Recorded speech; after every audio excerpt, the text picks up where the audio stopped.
ಮನುಷ್ಯ ಬದುಕಬೇಕಾದ್ರೆ ಹೃದಯ ಬಡಿಬೇಕು. ಬಿಸ್ನೆಸ್ ಬದುಕಬೇಕಾದ್ರೆ ಮಾಲೀಕನ ಹೃದಯ ಗಟ್ಟಿಯಾಗಿರಬೇಕು. ಹೃದಯ ಬಡಿತ ಎಂದಿಗೂ ನಿಲ್ಲೋದಿಲ್ಲ. ನಾವು ನಿದ್ದೆಯಲ್ಲಿ ಇದ್ರೂ, ನಾವು ಟೆನ್ಷನ್ನಲ್ಲಿ ಇದ್ರೂ, ನಮಗೆ ಎಷ್ಟೇ ಕಷ್ಟ ಬಂದರೂ ಹೃದಯ ನಿಲ್ಲೋದಿಲ್ಲ. ಅದೇ ಒಬ್ಬ ಬಿಸ್ನೆಸ್ ಮ್ಯಾನ್ ಕಲಿಯಬೇಕಾದ ಮೊದಲ ಪಾಠ. ನಮಸ್ಕಾರ, ನೀವು ನೋಡ್ತಾ ಇದ್ದೀರಾ ಸುಮನ್ ಟಿವಿ ಬಿಸ್ನೆಸ್. ನಾನು ನಿಮ್ಮ ಮಹೇಶ್ ಎಂ ದಂಡು. ಬಿಸ್ನೆಸ್ ಅಂದ್ರೆ ಲಾಭ ಬಂದಾಗ ನಗೋದಲ್ಲ, ಕಷ್ಟ ಬಂದಾಗಲೂ ಗಟ್ಟಿಯಾಗಿ ನಿಲ್ಲೋದು. ಹೃದಯ ಯಾವಾಗಲೂ ಕೂಡ ಒಂದೇ ಕೆಲಸ ಮಾಡುತ್ತೆ. ದೇಹದ ಪ್ರತಿ ಅಂಗಕ್ಕೂ ರಕ್ತವನ್ನ ತಲುಪಿಸುತ್ತೆ. ಅದೇ ರೀತಿ ಒಬ್ಬ ನಿಜವಾದ ಬಿಸ್ನೆಸ್ ಮ್ಯಾನ್ ತನ್ನ ಕಂಪನಿಯ ಪ್ರತಿಯೊಂದು ವಿಭಾಗಕ್ಕೂ ಶಕ್ತಿ ಮತ್ತು ಆತ್ಮವಿಶ್ವಾಸವನ್ನ ತುಂಬಬೇಕು. ಸೇಲ್ಸ್ ಟೀಮ್ ಕುಗ್ಗಿದ್ಯಾ, ನಿಮ್ಮ ಹೃದಯ ಅವರಿಗೆ ಧೈರ್ಯ ತುಂಬಬೇಕು. ಫೈನಾನ್ಸ್ ಮೇಲೆ ಒತ್ತಡ ಹೆಚ್ಚಾಗಿದ್ಯಾ, ನಿಮ್ಮ ಹೃದಯ ಅವರಿಗೆ ಸ್ಪಷ್ಟತೆಯನ್ನ ಕೊಡಬೇಕು.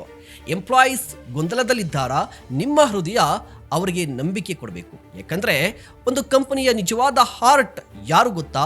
ಫೌಂಡರ್. ಹೃದಯ ಭಯ ಪಟ್ರೆ ಇಡೀ ದೇಹ ದುರ್ಬಲ ಆಗುತ್ತೆ.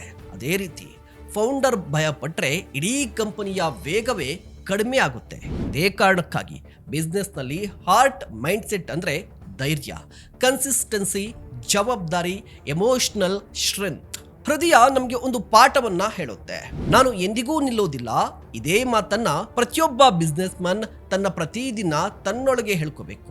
ಮಾರ್ಕೆಟ್ ಬದಲಾಗಬಹುದು, ಗ್ರಾಹಕರು ಬದಲಾಗಬಹುದು, ಪೈಪೋಟಿ ಹೆಚ್ಚಾಗಬಹುದು, ಆದ್ರೆ ನಿಮ್ಮ ಹೃದಯ ಗಟ್ಟಿಯಾಗಿದ್ರೆ ನಿಮ್ಮ ಬಿಸ್ನೆಸ್ ಮತ್ತೆ ಎದ್ದು ನಿಲ್ಲುತ್ತೆ.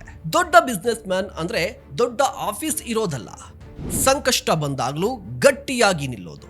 ಅದೇ ಹಾರ್ಟ್ ಮೈಂಡ್ ಸೆಟ್. ಕಂಪನಿಯನ್ನ ನಡೆಸೋದು ಹಣ ಅಲ್ಲ, ಕಂಪನಿಯನ್ನ ಮುನ್ನಡೆಸೋದು ನಾಯಕನ ಹೃದಯ. ಹೃದಯ ಬಲವಾಗಿದ್ರೆ ಬಿಸ್ನೆಸ್ ಯಾವತ್ತೂ ಸೋಲೋದಿಲ್ಲ. ಸೊ ನಿಮ್ಮ ಅಭಿಪ್ರಾಯ ಏನು? ದಯವಿಟ್ಟು ಕಮೆಂಟ್ ಮಾಡಿ. ಇಂತಹ ಮತ್ತಷ್ಟು ಕಂಟೆಂಟ್ಗಾಗಿ ನೋಡ್ತಾ ಇರಿ ಸುಮನ್ ಟಿವಿ ಬಿಸ್ನೆಸ್.